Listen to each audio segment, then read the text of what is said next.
Welcome to Bill and Rob's An Excellent Adventure. I'm Bill Tilley, or am I? I'm Rob Schulte, and I'm back at it again. We're back at it again. Or are we? Have we done this time and time? Do we have a boatload of money, Bill, piling in, letting us podcast wherever we want, whenever we want? Not yet, but hope springs eternal. Yes. Patreon.com/Bill and Rob's. Yes, please. But this week's movies got me questioning a lot of things, even my own identity. So I had to pose the question out there to our friends, and I'll let them decide whether it's really us. But spoiler, it's really us. It is. It is really us. You can trust us. Sure. We're great. We're your friendly neighborhood podcasters. Yes. Trust thy neighbor. With great pod comes great responsibility. Absolutely. That's what they say. That's what we say, and you can trust us, everyone. Bill, before we talk about today's episode, Arlington Road, of course, I wanted to just briefly touch on the idea of low-budget films. I think it's something you and I have approached many times in this episode, looking at you, sibling rivalry series. But I think people will always equate low budget with lesser known.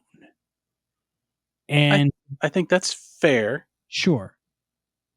And I guess you could argue that today's film is lesser known, but today's film was a wide box office release, but low budget for the type of film it is, right? It's got big stars, relatively speaking, in it. Yes, it does indeed.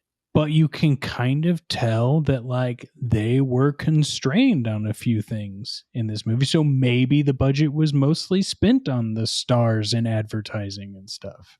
That very well could be. I also think this is a movie that told a bit of a restrained story, so Sure. I don't think it required a lot of the things that Hollywood tells us we need today. Everybody gets a little blockbuster fatigue, I think, which is strange. You wouldn't think that would be the case, but everything that comes out today, so much production and budget and CGI and things. So to watch a movie like this, I could get where that would come from, because you would almost look at it and think, uh-oh. But then when you get to the end of it, you decide that the budget really is not the end-all be-all of what makes a good movie.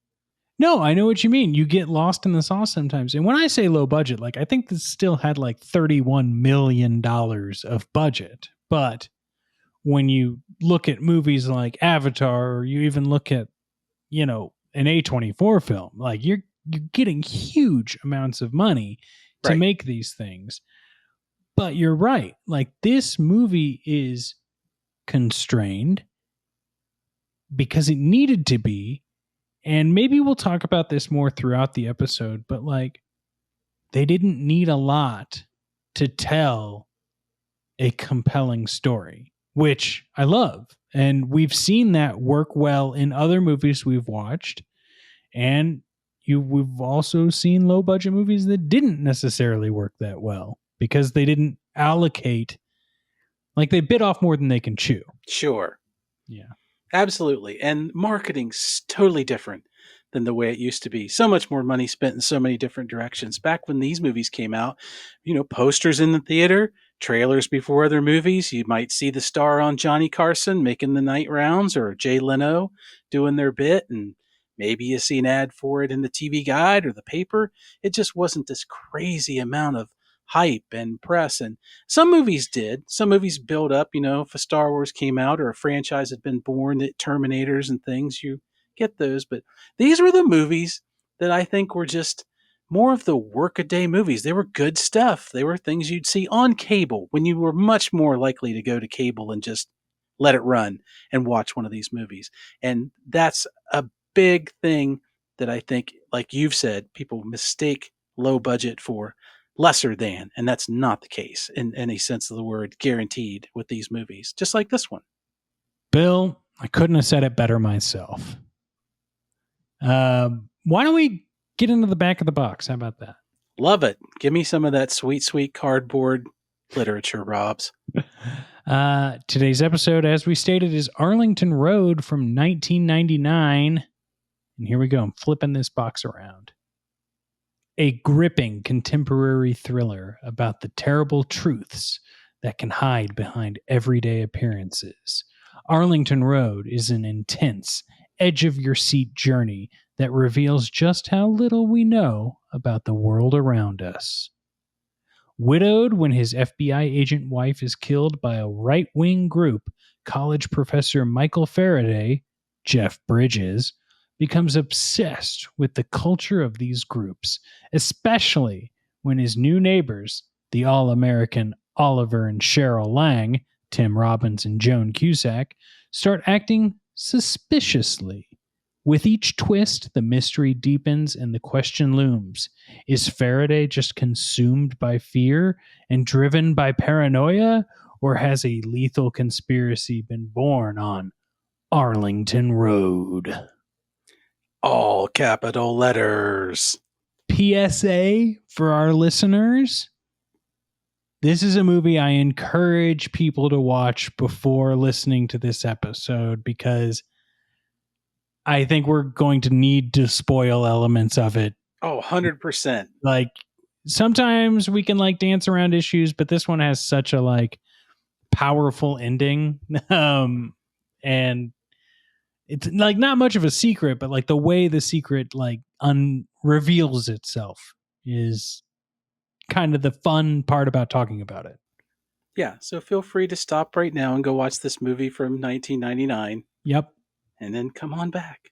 We'll be here, right in your podcatcher.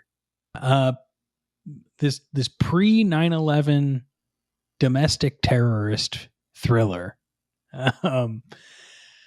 Bill, before we get into our patented segments that I have also come up with new clever, questionably clever names for. This one was a little bit trickier.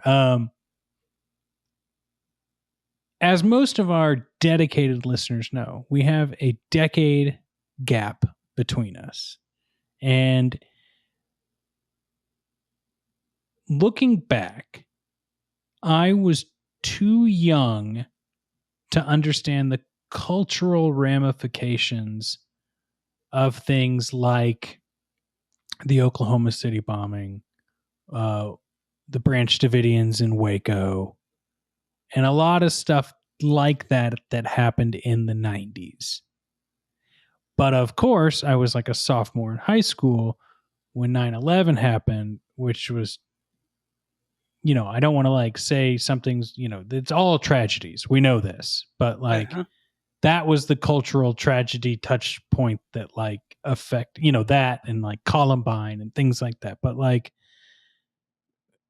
you having been a little bit more mature at the time, how did you wrap your mind around it? Like, and you don't need to necessarily compare it to 9/11, but if that's my like focal point of like huge issue I had to deal with, which you did too, don't get me wrong.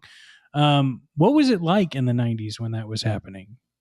9/11, and I say this not jokingly at all, was what I call our Pearl Harbor for my generation. It's that singular event that you use as a touch point in time. There's post and pre, and it becomes this thing.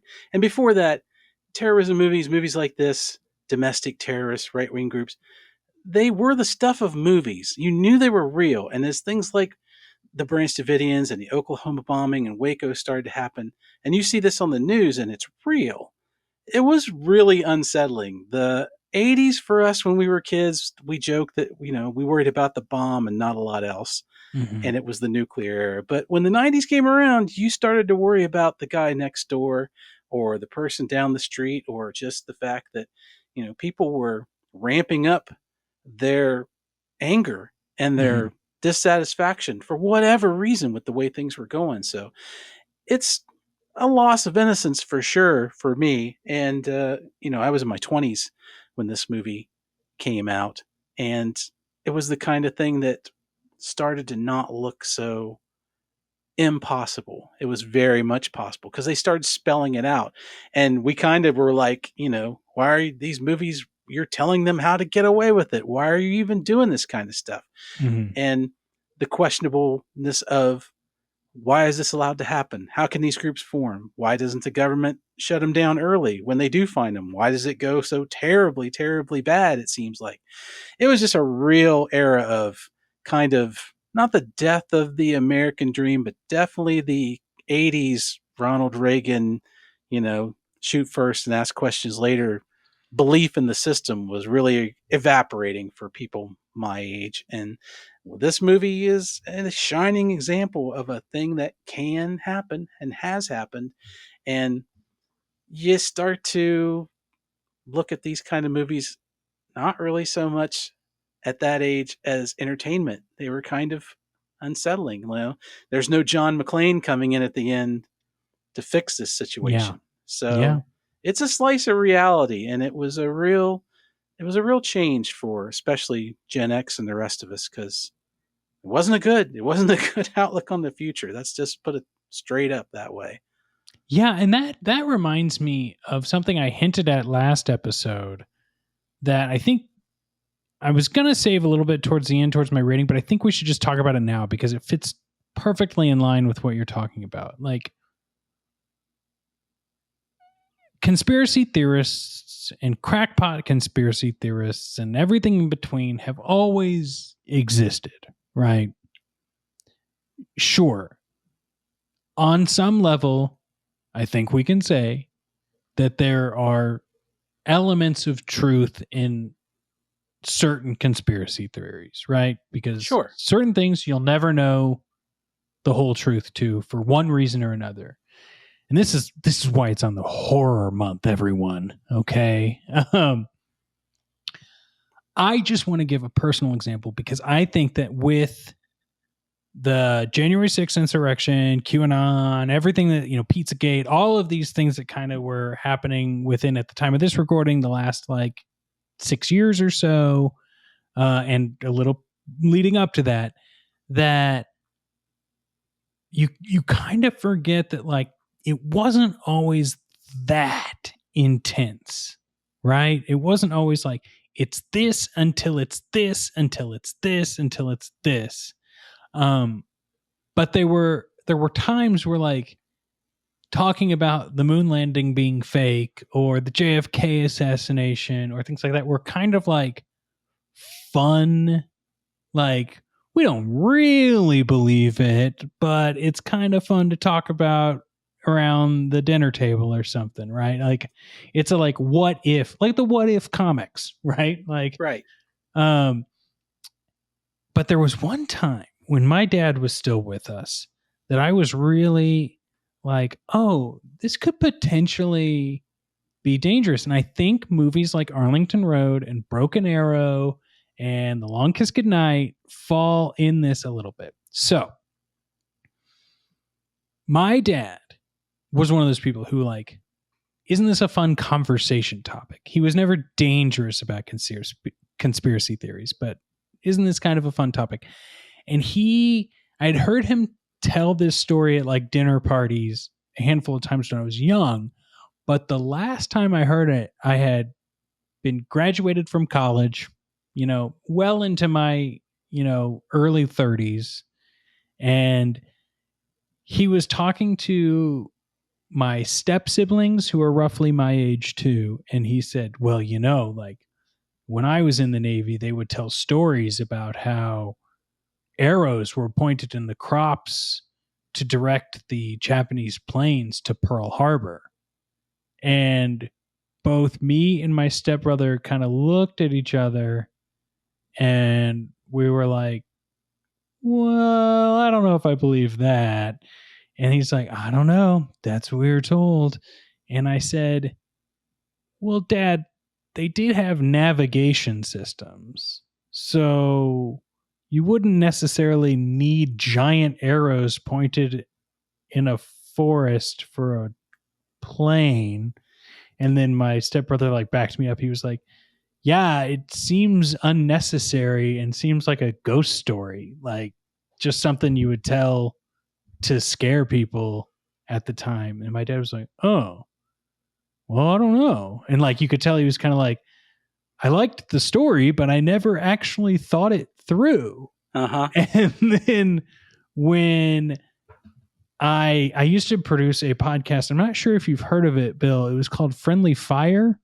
I've listened to it once Yeah, or yeah, several dozen times, sure. sure. And everyone's thoughts on that podcast aside, they at one point watched a movie called Flying Leathernecks, which was a John Wayne war movie Mm-hmm. where the people who flew planes actually had their navigation system knocked out, and they had to paint arrows to show the planes where to land, not to necessarily bomb, but where they go to be safe. And I thought, there it is. My dad had to have watched that when he was younger, concocted that story into a mix of other stories from his youth that kind of fit in line with this other, old wives' tale and theory that like it were passed amongst their friends. And I was like, that could perfectly lead to a lot of the like extreme theories we're hearing today from people who watched The Long Kiss Goodnight, watched Broken Arrow, watched Arlington Road just before the internet got to where it is now. And are like, I kind of remember this story about someone stealing a bomb or plotting something and blaming it on someone else and calling it a false flag. And they're just forgetting that there have been these stories, fictionalized stories, and some real stories that then get merged into where they are today. Sure. It's fun to poke a conspiracy because a conspiracy is almost like an imaginary thing. I always say conspiracies, especially big ones like the moon landing, require a large amount of subterfuge and coordination amongst a gigantic portion of the populace, and that's impossible. Yeah. So you kind of are shot down from the start. Now, this movie, it's not a conspiracy movie. It is a what happened. This is Yeah. what can happen when somebody gets this angry.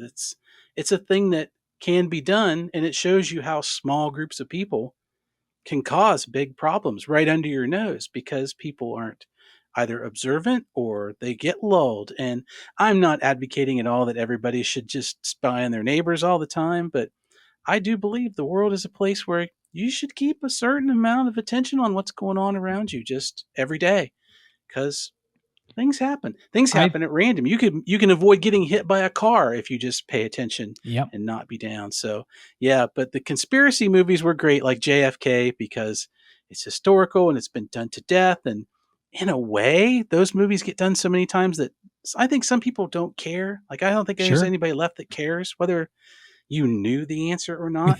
But if you want to get into like, well, the Titanic was sunk on purpose, it's like, it's amusing, but this one guy put stuff in his car and blew up a building. That's not funny, and it's not fun in any way.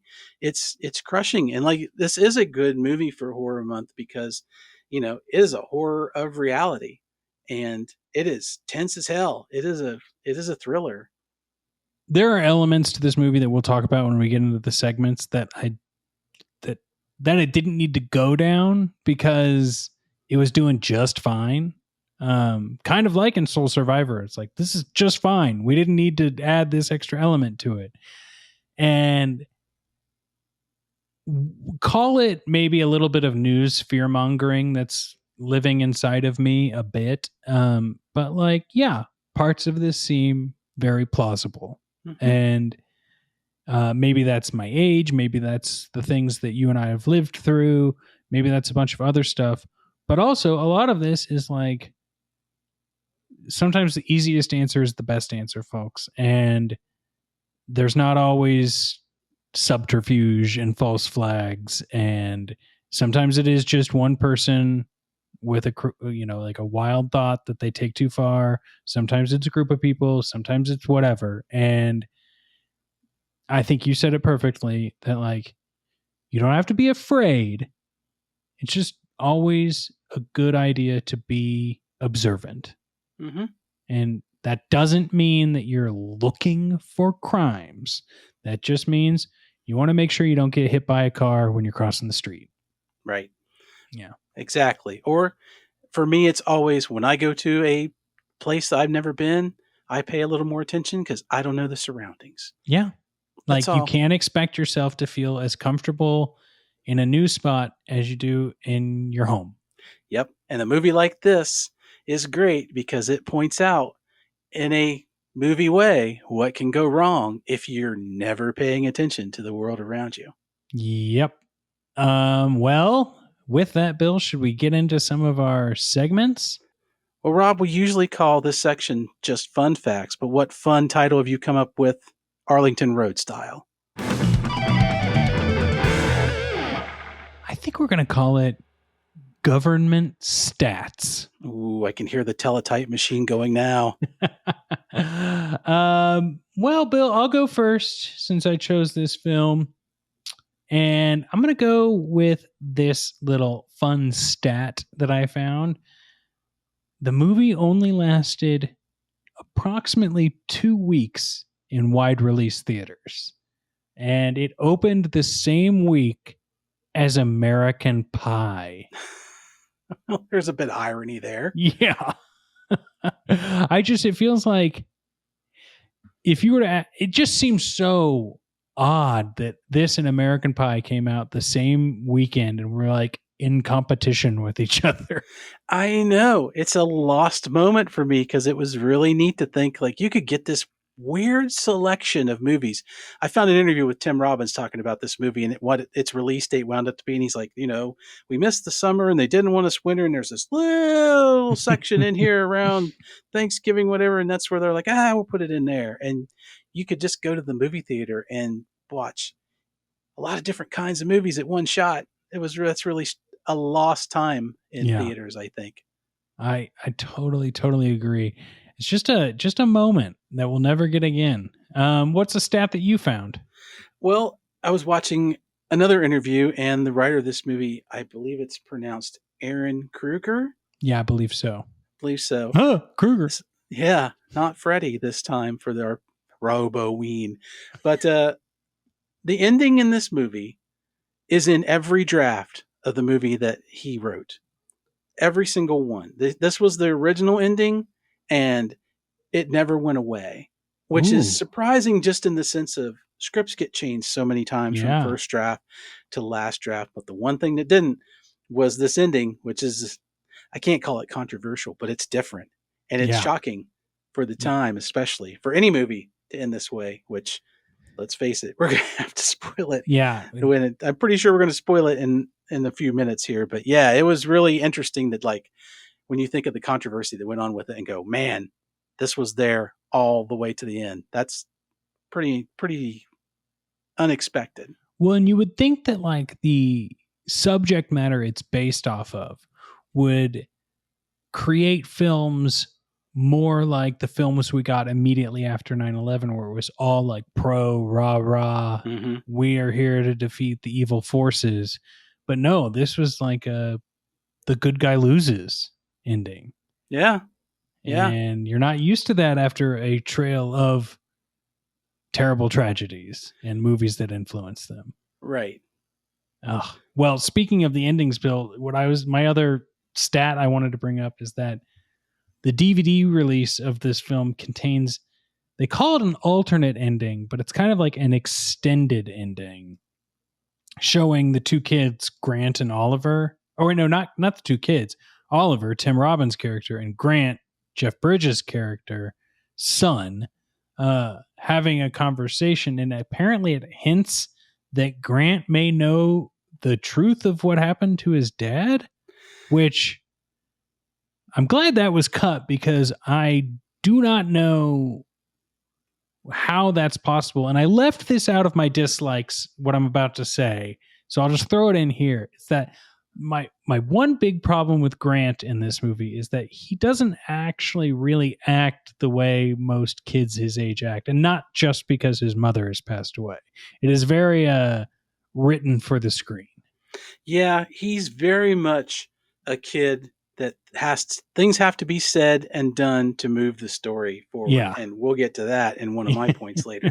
But yeah, that would have been bad because for those of you who haven't watched it, briefest version of it is Grant is portrayed as very trusting, Yeah. and Oliver, Tim Robbins' character, kind of sort of Jim Jones him a little bit, or you think he does. Like, he gets to be friends with the family and the son Yeah. of Oliver, and so they're like real happy, and he likes him a lot. So, it's that trope in movies of, well, I like him and now you don't like him and I'm confused, which is fair. That kind of thing happens, but it's really ramped up. And for them to do that ending would have given Grant some what I just talked about. It would have implied that he was aware of his surroundings when it's clear throughout this movie he is not. Yeah. He would have gave Grant unearned agency, I think. Absolutely. Yeah. Absolutely. Well, what's your other stat? So I found out that Polygram, the studio that had this movie first, which then wound up going under before it went to Screen Gems, but while they were finishing it, it was finished under Polygram. They insisted, counter to the thing that I just said earlier, they wanted to shoot an alternate ending where Jeff Bridges' character, Faraday, lives. Oh, Lord. Because we've had happy endings. You make this movie and you think, well, surely the good guy's going to get away, or he's going to live, or he'll come back and take. This is how movies end. So Polygram wimped out at the end, and we're like, we got to have you shoot this. And it was ridiculous. If you watch the movie, the very concept of him being in the vicinity of what happens and living is ridiculous. But Tom Rosenberg, the executive producer, hated this idea so much that he told Mark Pellington, the director, on the day they shot the ending, he said, go shoot it, shoot one take, and that's it. And what do you mean? She said, shoot it now. And so their crew are in the shot, the camera angle's bad, the boom mics are in. So he basically, the legend of William Shatner and Nichelle Nichols screwing up every other take for the kiss in Star Trek. They just shot one terrible crap take of this thing because they didn't want it in, and they knew the studio couldn't use it. So he said, there, we shot it, and walked off. Yep. So that's, not only did he save, in a way, Aaron Kruger's ending, which had been there the whole time, he did it with just a don't care, we're not doing it attitude. And I really respect that. Same. Well, let's move on to the next segment. Usually, this is just where we talk about what we liked in the movie, and I'm calling that Nuclear Family. Does it fit? That's for our audience to decide, but I like it. Okay. Actually, you know what, Bill? If you like it, that's all that matters to me. I like it. Would you like to go first this time? Sure. So back to Aaron Kruger, the writer of this movie. He grew up in D.C., and it turns out he was raised by people who were federal employees. And so he said he grew up around these and around their friends, and their friends of his parents were federal employees. So he was always around the conversations and places that were talking about the thing that he put in this movie. And I think that's great because I really love it when writers get the chance, either their first movie, which I think they should do this, or at least down the line, to write what they know. He wrote about a place he'd lived in, about things he knew. He already had the information in his head about how things should flow and what kind of conversations happen. And that really sells this movie for me. And I think it sells it for anybody that watches it in a way, because there's a truth to that. Even if the movie goes off in different directions or it's fantastical in some parts, which it is, it's a movie. It's still a movie made in the late 90s, so you got to movie it up. But the dialogue, the places, the things that they do, they all hit for me in a movie about domestic terrorism. And I think it's great. You can see it come through when you watch it. So that's pretty interesting. Yeah, I just want to add to that, Bill, that it's very intentional, this film. We need to shoot this scene here, and it makes sense. We talked a little bit about budgeting at the beginning, and I think that just knowing that there were constraints that they worked within and told the story, all of it. You write what you know, shoot the scenes that you can, rack up the tension where it makes sense. They used the script to its fullest. I think they used every part of the script. They sure did. And this is a movie today that they would probably scrapbook the hell out of. And It's a good example about why you shouldn't do that. Give it to somebody with a vision and let them finish that vision. Yeah. Because you could take this movie and he could have kept all the elements of the story of what's going on, and you could set this in space in a lunar Yeah. colony, and it Oh would yeah. still be just as good at what Oh it yeah. does. You are totally right. And that's a mark of a good writer. I agree. And here's my first you really do feel for Jeff Bridges in this movie. Speaking of script and like performance, he's trying to get on with his life. You know, his wife has been killed. His FBI agent wife. Um, he feels like a teacher you would enjoy learning from. Like he's passionate about American history and teaching about extremist groups and things like that. And he, I mean, he takes his class on a vacation or a what do you call it? Field trip. Field trip. A literal field trip. A trip in a field at one point. Yeah. And he maybe is a bit too passionate at points, A little bit. but that creates the character, right? He is flawed in many ways. In the movie, his paranoia gets the better of him, but he's still like shown to be a smart guy for the most part. He is. You definitely don't get Jack Ryan vibes from him. You don't get Jack Ryan just always going, but I'm just an analyst, and he's totally a hero and can do all this kind of stuff. Bridges as his teacher character, he's clearly damaged in a way that the realistic part of my brain goes, maybe he went back to work a little too early. A little bit. I'm thinking when you take your class on a field trip to the field where your wife died in a shootout, it's a bit much. That could have been done in the classroom. Yeah. I mean, if you want to bring that subject up and do it that way, fine. But yeah, he's definitely got a lot of mania and manic energy, and it comes and goes. And I guess looking at it from your viewpoint, it makes sense because he is an ordinary guy, even though he's been surrounded by FBI types and his wife worked for him. So he gets the lingo and the stuff, but now he's kind of in it a bit. It's him on the block trying to point something out. So it explains away a lot of that. But yeah, he does really wind it up on camera. And that tongue, man, he knows how to like use that as like a piece of acting for sure. Good Lord. Well, what else do you have in your nuclear family? So this movie kind of caught flack, and it's caught flack since it's come out. And it's actually back in the news because apparently Paramount's trying to launch a TV series based on this. Whoa, movie. Yeah, I didn't even know that. Yeah, they're trying to get an Arlington Road TV series off the ground.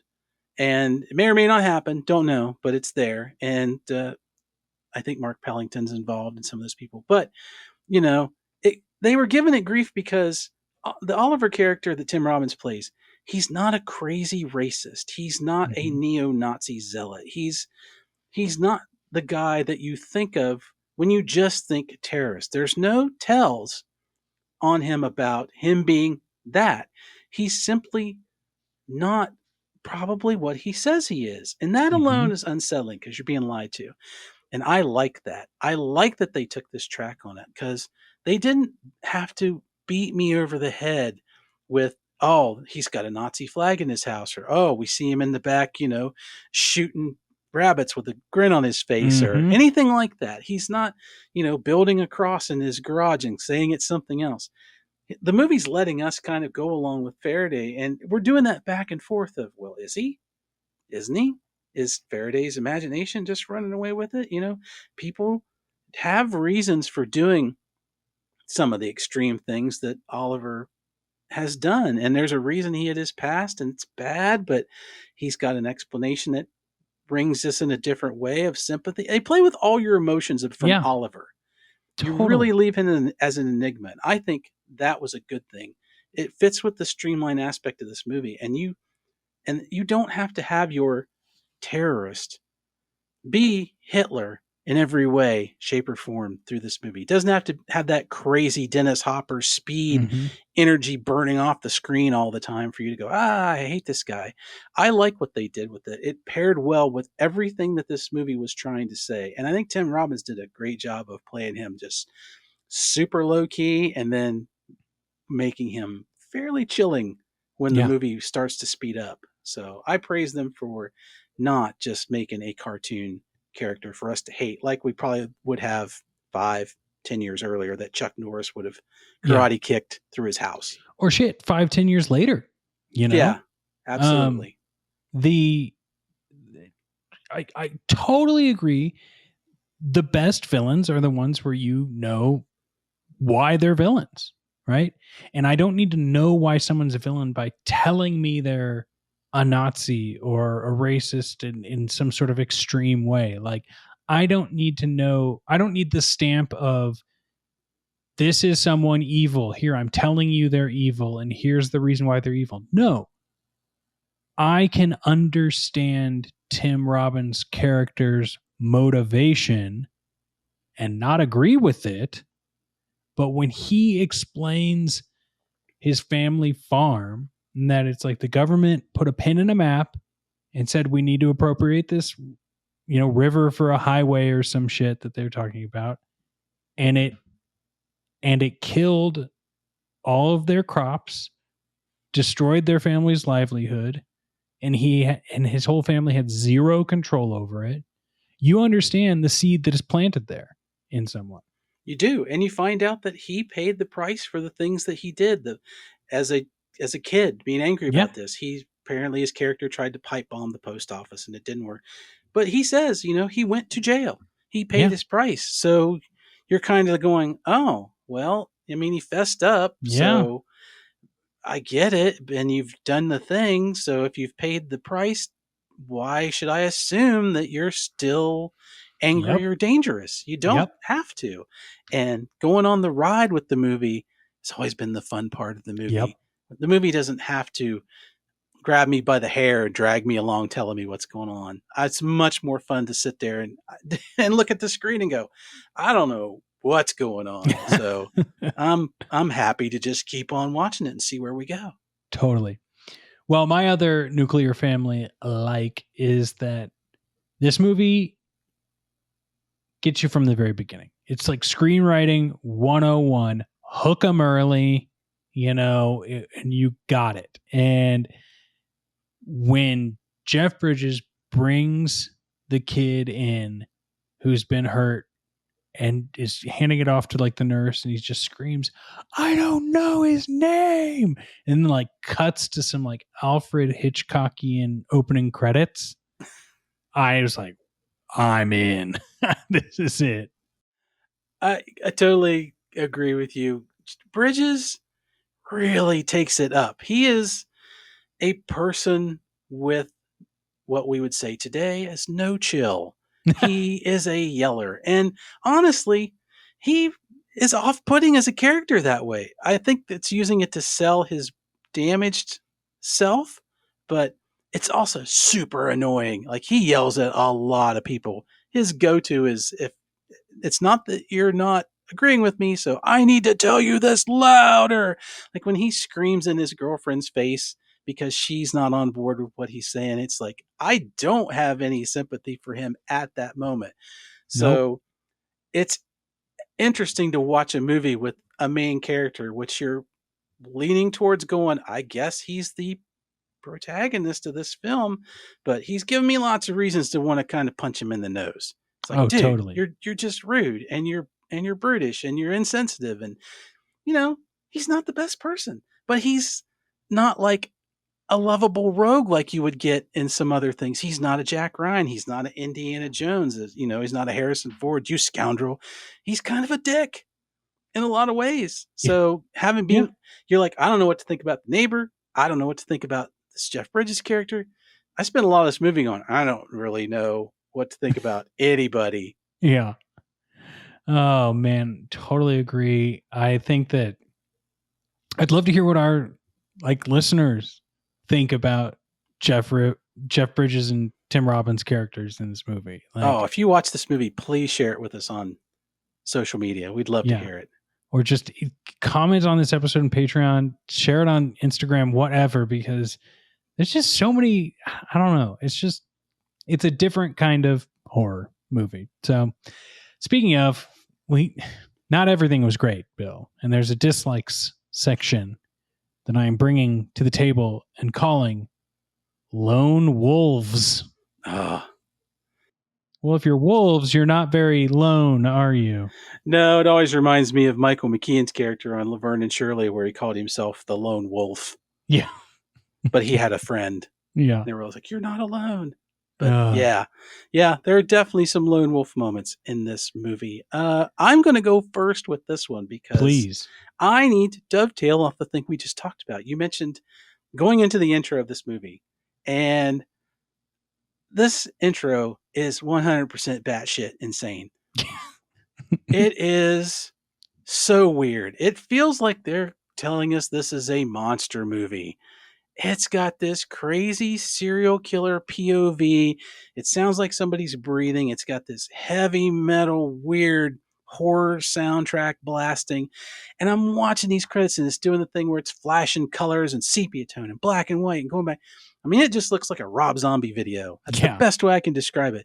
But as you watch the scenes that are slipping by, they are all the most mundane suburban moments. It's a dog chewing on his toy.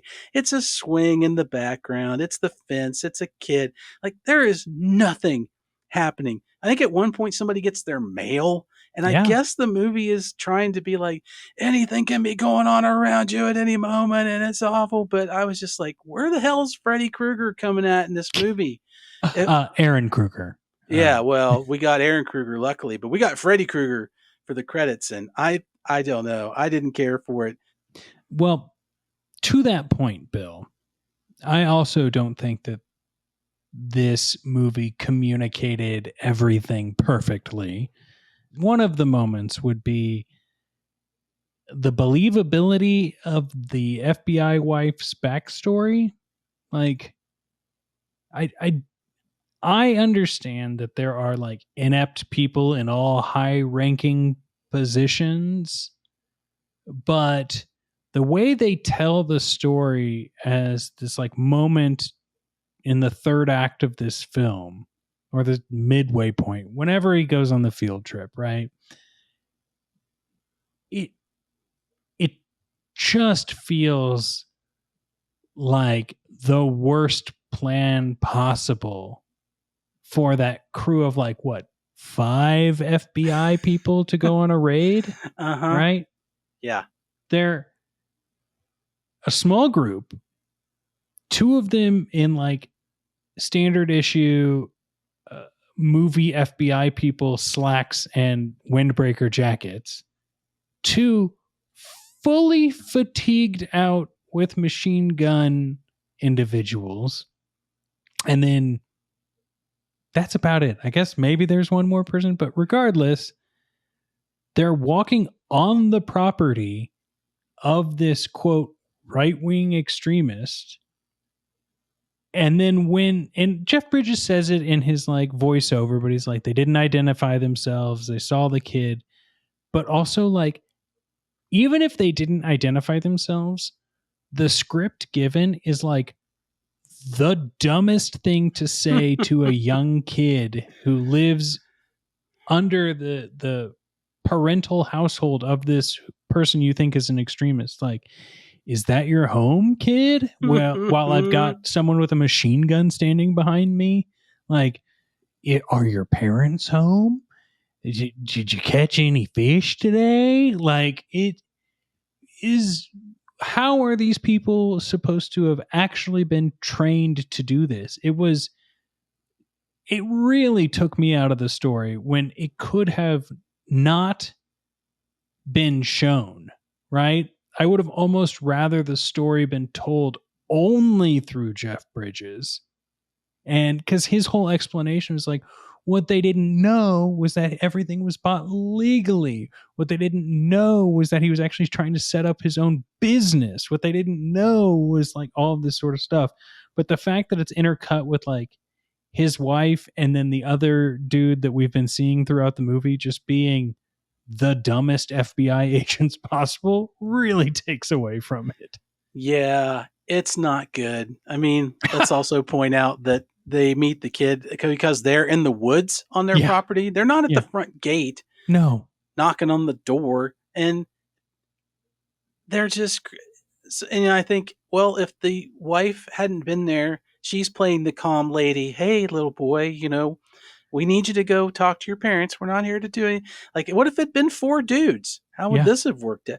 It is. It is. It's a comedy of ineptitude that they give us with this deal. And I get it. They're really ramping up the point of nobody was listening. Nobody was putting the facts together in the right way. And this is how tragedy starts. It also makes the back of the box a lie because the back of the Yeah. box says that the wife is killed by right wing extremists, and they're not. She's killed Yep. by a guy trying to start a gun shop. Well, what lone wolves do you have, Bill? Well, my point kind of dovetails into yours. This movie relies way too much on things like that and coincidence. Uh-huh. Like, there's so many things that happen just because somebody's in a place at a time. Yep. The very beginning of the movie, Faraday finds Brady, the little boy, in the street bleeding. There's no one else anywhere. Nobody on the No one. street, no cars, nobody in the young. It looks like The Walking Dead, Yeah. which made me think I'm watching a horror movie when this kid starts to bleed a little bit. I'm like, what is this movie? Is Jeff Bridges the last man on Earth? Did he kill all his neighbors and he's going to kill his kid? No, it's really weird. There's the scene where the girlfriend, Brooke, sees Oliver in the garage doing something weird because she happens to be at the mall at that time. And then Oliver's wife, Cheryl, runs into Brooke right as she's Shopping. making. Yeah. Joan Cusack. I love Joan Cusack in a lot of things, but there are moments where she goes total SNL Yeah. with her voice that's to this day drive me crazy. And that was one of them. But it did make her creepy and weird. So I guess Yes. it worked. But yeah, it just makes the movie feel a little lesser than because the discoveries seem to be done by chance. And it makes me think that the Faraday character is kind of a dunce. Like, he's smart in a lot of ways, but the way he conducts himself for trying to find out if his neighbor is some kind of weird killer and then falling asleep with a bunch of evidence that he's trying to look at Yeah. outside in the backyard while the guy walks up. It's just, I would like to have seen more discovery leading to a thing, leading to another thing versus just somebody coming up and going, hey, Yeah. really weird, huh? How that just kind of worked. I would love to have seen Faraday, Jeff Bridges' character, become like the nut job, red twine in his basement, connecting the dots sort of guy, so that it hits even harder at the end that he was right. But the fact that he, just makes like really weird and like stupid choices, quite frankly. And then on the other side of that coin, so Tim Robbins' character of Oliver hides the blueprints to the jobs that and explosions he's done in the past behind framed photos. It's really overcomplicated. Weird choices. It's like they kind of wrote backwards. Well, there needs to be a moment where he becomes suspicious. Mm-hmm. So let's do this. And I'm glad you brought up that moment just because I'm going to throw this in because this was a specific scene dislike. So when Faraday goes into Tim Robbins' house, the kids are there. Oliver's kids are there. He shucks and jives his way into these little children of the corn. They're weird kids. They're dead-eyed. He's like, I locked myself out of my house. Got to use your dad's phone. So he goes in the office. He starts talking like he's on the phone. He doesn't pick up the phone so that there's no signal. These kids could have gone in the other room because the one little girl's suspicious as hell. Yep. But then he puts on this bullshit story. He gets caught looking at the thing. The wife comes home and he's like, I gotta go. And then the little girl comes trucking out with his cell phone because he left it there. It's like, you are a schmuck. Yeah. You're the worst person to be trying to sneak around. at all for any reason. And I no longer believe that you're going to pull anything off that you're just not going to get caught doing. It's an insane moment where I'm like, dude, I'm a regular person and I could definitely lie better than that. Yep. And here's the thing, that scene didn't even require him to have to lie and like the cell phone be discovered or anything. Like, it's just enough that Joan Cusack catches him like looking at the framed photo. Yeah. Like, that's just enough. It doesn't have to be that and your cell phone. He could just pretending to wait for a locksmith, Yeah. He tells her that it was falling off the wall, so I caught it. Yeah. Okay. Okay. Yeah. And then why would you call a locksmith when your girlfriend, who they've met, has a key and is coming home? Like, I'm not advocating people be liars. Sure. If you're gonna do it in a movie, that's up your game, everybody. Come on, Arlington Road. Well, Bill, my final lone wolf here is kind of a big one for me because it takes away from, I think, the impact of this film and stuff that you and I have talked about leading up to this. When the movie ends and Joan Cusack and Tim Robbins are standing there talking about where they're going to move next, like, oh, I hope it's someplace safe. And they're like, always. But they allude to like where the infamous they are going to send Tim Robbins and Joan Cusack, the shadowy syndicate that's funding the organization. Like, what? Like, it doesn't have to be a shadowy puppeteer in the shadow of Tim Robbins' already shadowy group. Like, it would hit harder if Tim and Joan's like collection of pals who are frustrated with the government have somehow pulled off multiple things. And that's scary enough. There doesn't need to be this extra level of fear. Agreed. That moment really kind of took me back. I thought the movie was going to end perfectly with Tim Robbins walking away from the rooftop after seeing what goes down.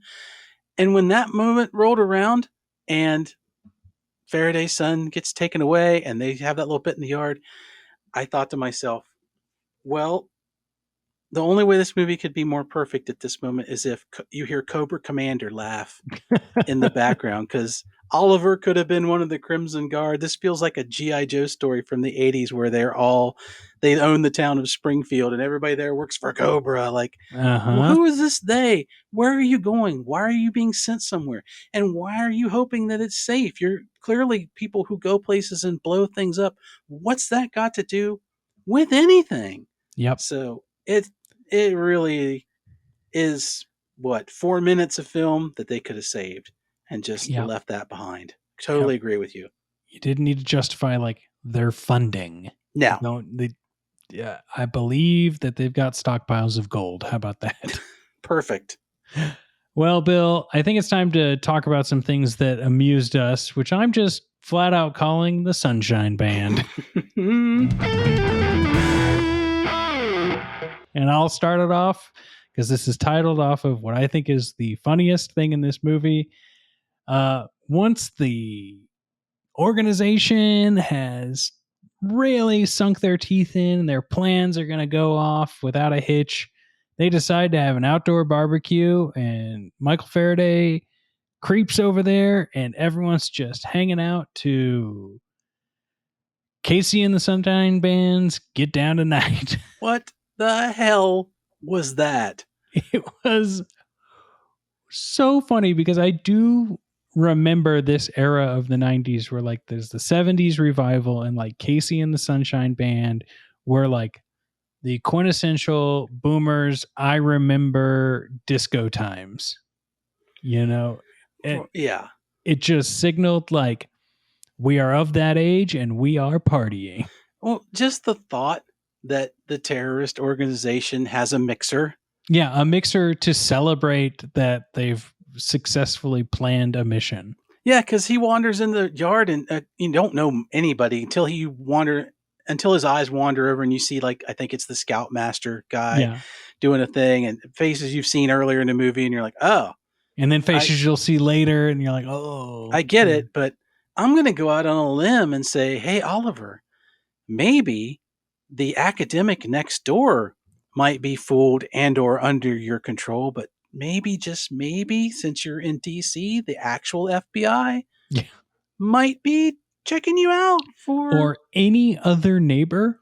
or any of those people Yeah. who have questionable objectives. Like, Uh-huh. nah, we're going to throw a friggin' party in the backyard with everybody in one spot. It's like a reverse St. Valentine's Day massacre. It's the weirdest thing. And it's all shot Dutch angled Batman style. I thought for a minute it was just some kind of weird acid trip dream, like Faraday Yeah. had passed out drunk in Same. the backyard and he's dreaming about killing Tim Robbins' character. But nope, it was a Yeah. real party with real And it doesn't hors hit d'oeuvres. like the scene in Tim Robbins' office, like in the middle of that, where he essentially threatens Faraday's son, is intense. But then once he pulls him out, he's like, "Ah, you son of a bitch," and all that sort of stuff, where it like starts getting even more Dutch angle. Like, are they drunk? Are they not? It's like something's not hitting here. That was a vision that was not accurately displayed. Yeah, when Oliver starts to go all snidely whiplash and how he talks to Yeah. to Faraday and how, he's doing all this stuff in front of all these people, even if they are in on it. Yeah. Like, to be called out in this party and told, go home with your tail between your legs and wait for us to tell you who to blow up. It's weird. It's a Very weird moment. weird. Well, what's one of your Sunshine Band moments? Well, you'll know, Rob, from knowing me, that I'm a car guy. Ah, And yes. I love in movies the inevitability of the car chase Uh-huh. because there's people driving around and they're going places. And I'm watching this movie and I'm thinking, there's probably going to be a moment where he's got to zip over to somewhere or do something. This doesn't feel like a car chase movie. And No. then they looked at me and they went, au contraire, dear viewer. So there's this big chase in through the streets of Washington, D.C. He's got a rented Ford Tempo, which he's driving like Kit from Knight Rider. He's crashing into shit. He's running all the red lights. He's going down these mysteriously empty streets. I've been to big cities. I've been to DC. Dude, there's traffic. This is the impossibility of the car chase. And it's long. It is a long, long thing. And it all starts because he's tailing the terrorist van that he somehow found. And he sees his kid pop up in the back like a whack-a-mole. Yeah. And he's tailing this van from 4.5 feet away. Now, another lesson here, everybody, from a person that grew up on the A-Team and cop shows back in the 80s. You can't tail a car from 2 car lengths away. No. You got to No. go way, way back. And this is not a good tail. I get it. He's a teacher, but come on, man. You can't just figure you're going to follow him up the street. It is insane how this goes. It is insane how he gets through everything. It's insane how he just decides to drive into the FBI building. It's It's and to nuts. think that there's not just like loads of plainclothes police just around that area anyway. They should have just all been stuck in traffic. He could have been stuck in traffic, got out of the car and went up and beat on the back of the window to get his kid. But nope, we got the car chase, and boy howdy, it was a great endorsement for mid-level Ford sedans at the time. Tell me about it. It's amazing. Did you I will say this, the only I think tail scene that I think is worse than this one is Basic Instinct, where Michael Douglas is following Sharon Stone down the hill and he's just like weaving out of traffic. It's like, I think she's gonna notice. Yeah. It's you're not supposed to draw attention. You're not supposed to wag like a tail. That's not what that means. No. Well, my only other Sunshine Band amusing moment is like, and this one's like on the cusp of being amusing and just being something that I found interesting, but they always say like, don't talk politics at the dinner table, but that is exactly what they do in this film. maybe intentionally. But when they do talk politics between Oliver and Faraday, Oliver wants politicians to be punished. Okay. Michael Faraday replies that you can't ask the government to be infallible. Fair. But you can ask that it be accountable. And Oliver says you can ask it to be honest. And Michael replies that he just wants them to acknowledge the consequences of their actions. And I love just like this back and forth, like this like tete-a-tete almost, because you can ask the government to be honest. Don't think you're gonna get everything you want. And like both of them are kind of like asking for things they will never get, right? Mm-hmm.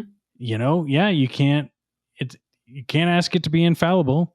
Sure, it's going to act like it has no fail. You can ask it to be honest. You're probably not going to get honesty.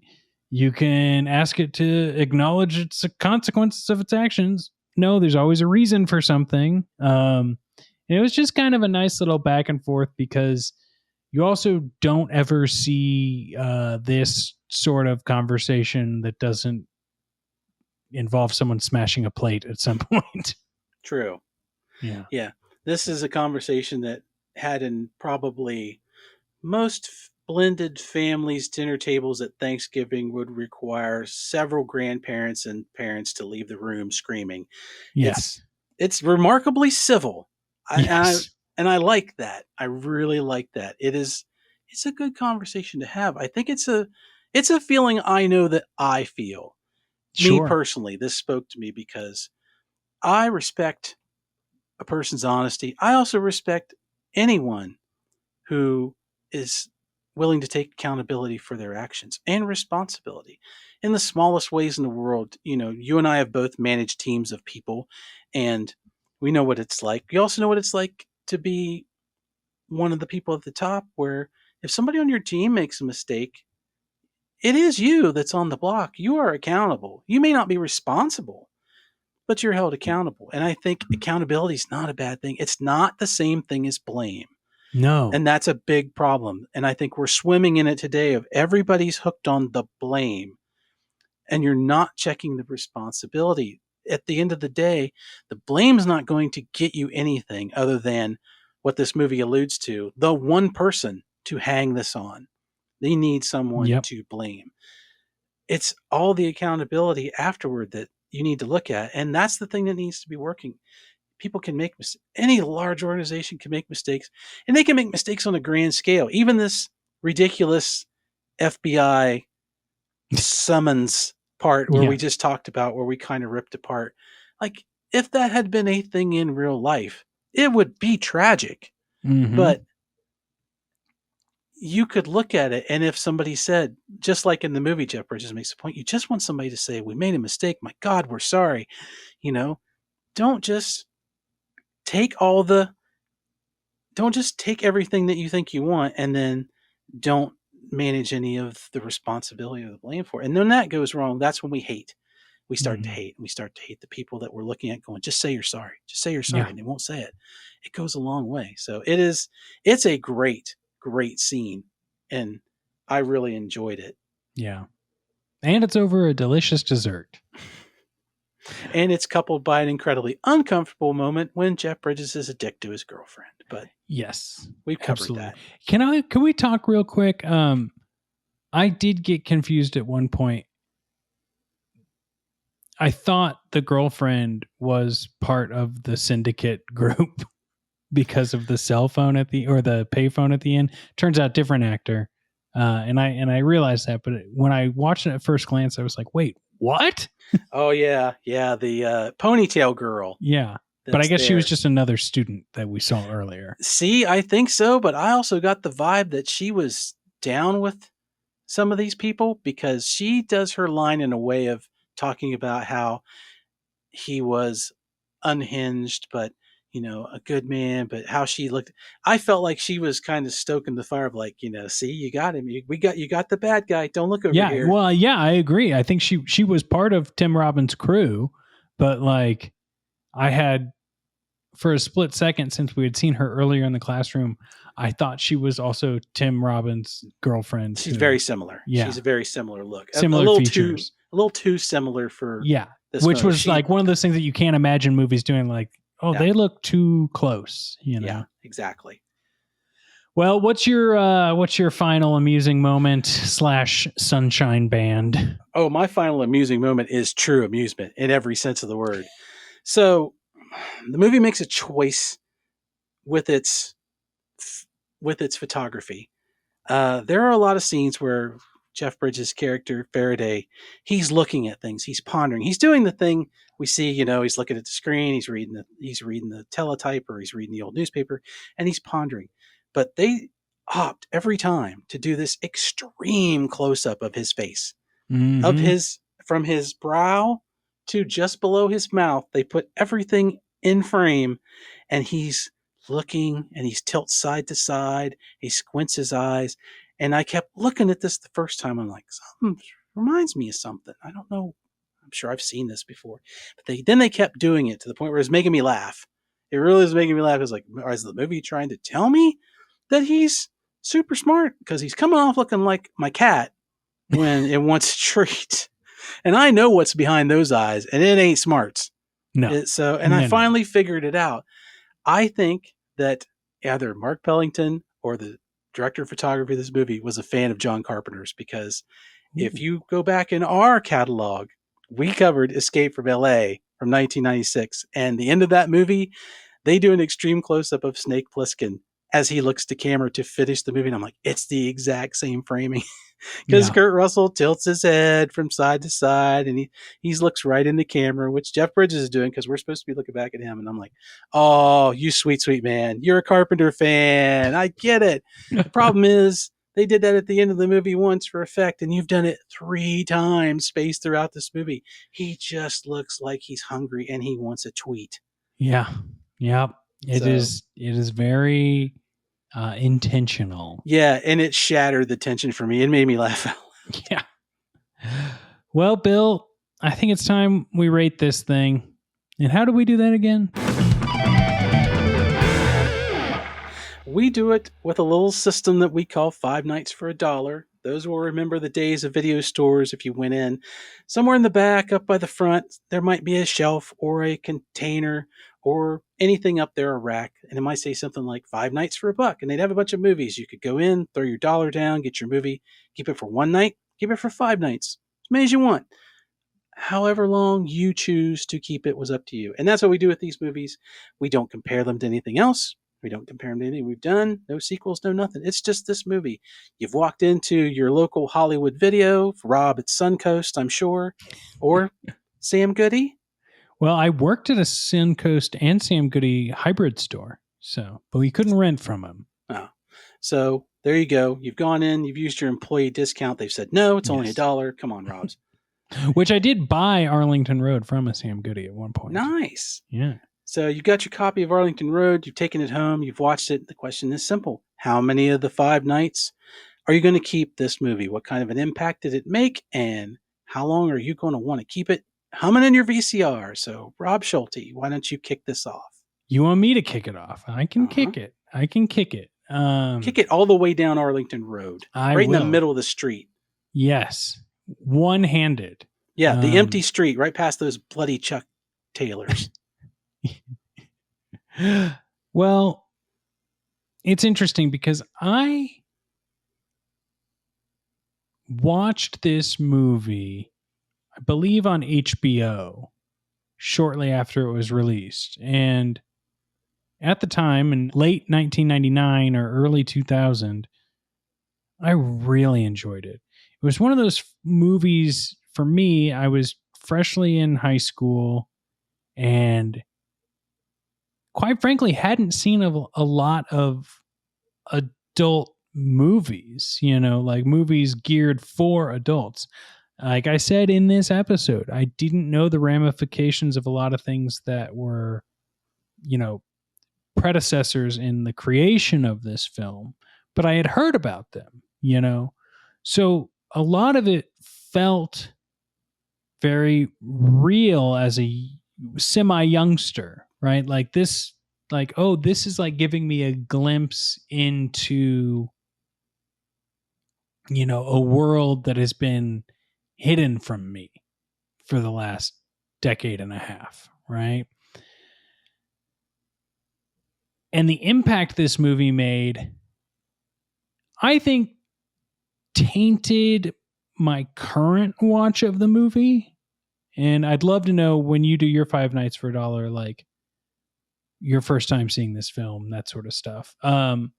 Because I still was so enamored and enjoyed every moment watching this movie. Yes, there are the things that we talked about that were like, okay, maybe this could have been done a little bit better. But I was really, really entertained when watching it. So knowing that I bought it once after watching it on HBO and then acquiring it again for this recording and could probably put it on again and be perfectly fine. It's paced well. It's shot well. It's a competently made movie with a, let's face it, a good story. Like, it's compelling. It's not without its flaws. But I think I'm keeping this for 4 nights. Nice. How about you, Bill? So I'm going to give you a double rating. Ooh. Because you asked me earlier about what it was like to be my age in that time. Yeah. If 1999 Bill rented this movie, this is a 2-night movie for me. And it's going to be strictly because I'm still in the frame of mind that I need a good guy. I need a win. I go to the movies to be entertained far more than I want to be educated, which I think this movie, in a sense, it's a bit of an education movie. It's showing you what can happen, what could be going on right under your very nose. And it's unsettling and disturbing and wasn't really something I sought out, that feeling in my media. I just didn't want it. It's a good movie. I liked it. I could tell it was good, but it's not something I would have kept for very long. I might have watched it again, some parts of it the next day, because I was a little confused about some of the things I saw.